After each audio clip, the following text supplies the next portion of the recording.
नमस्कार, ये आकाशवाणी चंडीगढ़ है। अब आप अमन सैनी से प्रादेशिक समाचार सुनिए। आज पंचकुला में वर्तमान राज्य सरकार के 1 वर्ष पूरे होने के उपलक्ष्य में जन विश्वास जन विकास राज्य स्तरीय समारोह आयोजित किया गया है। हरियाणा के मुख्यमंत्री नायब सिंह सैनी समारोह को संबोधित करते हुए सरकार की प्रमुख उपलब्धियों, पहलों और जन कल्याण के प्रतिबद्ध रोड मैप को साझा कर रहे हैं। मुख्यमंत्री ने सरकार की उपलब्धियां गिनाते हुए कहा, हरियाणा सरकार सोलर पैनल लगाने का काम कर रही है और इसके तहत लगभग 70,000 रुपया आदरणीय नरेंद्र मोदी जी, बाकी का पैसा 1,10,000 रुपया इस 2 किलोवाट के पैनल पर खर्च होता है। बाकी का पैसा हरियाणा सरकार देने का काम कर रही है। व्यक्ति का कोई पैसा नहीं लगता। उसके घर के ऊपर 2 किलोवाट का सोलर पैनल लगा करके उसके बिजली के बिल को जीरो करने का काम ये हमारी सरकार कर रही है। श्री नायब सिंह सैनी ने कहा कि सरकार जरूरतमंद परिवारों की मदद के लिए प्रतिबद्ध है। 11 वर्षों में 1,61,837 सोलर पंप ये भी लगवाए हैं। इनमें 33,553 सोलर पंप 1 साल के अंदर लगाए गए हैं। भाइयों बहनों, हमारी सरकार गरीबों के हित में निरंतर काम कर रही है। दयालु योजना के तहत हमने जिन परिवारों की इनकम 1,80,000 रुपए से कम है, ऐसे 8,299 परिवारों को हमने दयालु योजना के तहत 309 करोड़ 67 लाख रुपए की आर्थिक सहायता भी पहुंचाने का काम हमारी सरकार ने किया है। राज्यसभा सांसद रेखा शर्मा ने आज कहा कि हरियाणा में सरदार वल्लभ भाई पटेल की 150वीं जयंती बड़ी धूमधाम से मनाई जाएगी। युवाओं को सरदार वल्लभ भाई पटेल की विचारधारा से जोड़ने के लिए 31 अक्टूबर को एकता मार्च से शुरू होकर 25 नवंबर तक विभिन्न कार्यक्रम आयोजित किए जाएंगे।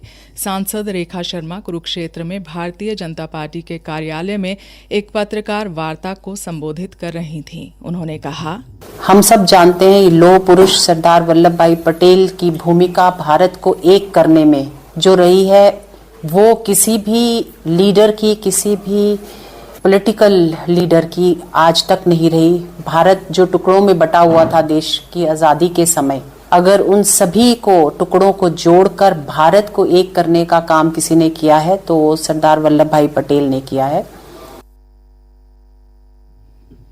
उन्होंने कहा कि प्रधानमंत्री नरेंद्र मोदी के नेतृत्व में देश के सभी इलाकों में सरदार वल्लभ भाई पटेल जयंती पर कार्यक्रम होंगे।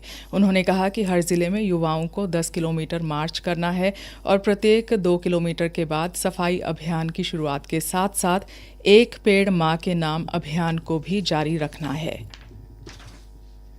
हरियाणा रोडवेज विभाग ने आज से फरीदाबाद NIT मंगलसेन बस अड्डे से अयोध्या के लिए सीधी बस सेवा शुरू की है। यह बस बल्लभगढ़, पलवल, आगरा, कानपुर और लखनऊ होते हुए अयोध्या पहुंचेगी। फरीदाबाद रोडवेज महाप्रबंधक श्रीमती शिखा ने बताया कि यह पहल राज्य सरकार की नागरिक केंद्रित नीतियों और पर्यटन व तीर्थ यात्रा को बढ़ावा देने के प्रयासों का हिस्सा है। उन्होंने कहा कि बस रोजाना शाम 4 बजे फरीदाबाद से रवाना होगी और लगभग 653 किलोमीटर की दूरी 17 घंटे में तय कर अयोध्या पहुंचेगी। वापसी में बस अयोध्या से शाम 5 बजे चलेगी और अगले दिन सुबह 9 बजे फरीदाबाद पहुंचेगी।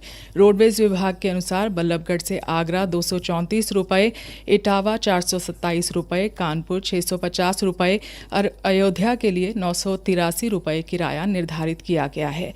वहीं अयोध्या से लखनऊ 225 रुपये, कानपुर 346 रुपये और आगरा 758 रुपये किराया निर्धारित किया गया है।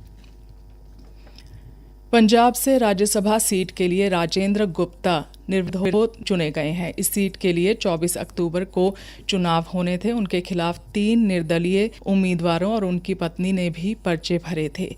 तीनों निर्दलीय प्रत्याशियों के नामांकन पत्र रद्द हो गए थे, जिसके बाद उनकी पत्नी ने भी अपना नामांकन वापस ले लिया। अखिल भारतीय कांग्रेस समिति की महासचिव पूर्व केंद्रीय मंत्री एवं सिरसा की सांसद कुमारी सैलजा ने रानिया विधानसभा क्षेत्र के अधिकतर गांवों में भूमिगत जल की आपूर्ति के चलते फैल रहे कैंसर और अन्य रोगों को लेकर मुख्यमंत्री नायब सिंह सैनी को सभी गांवों में नहरी पानी की आपूर्ति का अनुरोध किया है। इसी के साथ समाचार बुलेटिन समाप्त हुआ।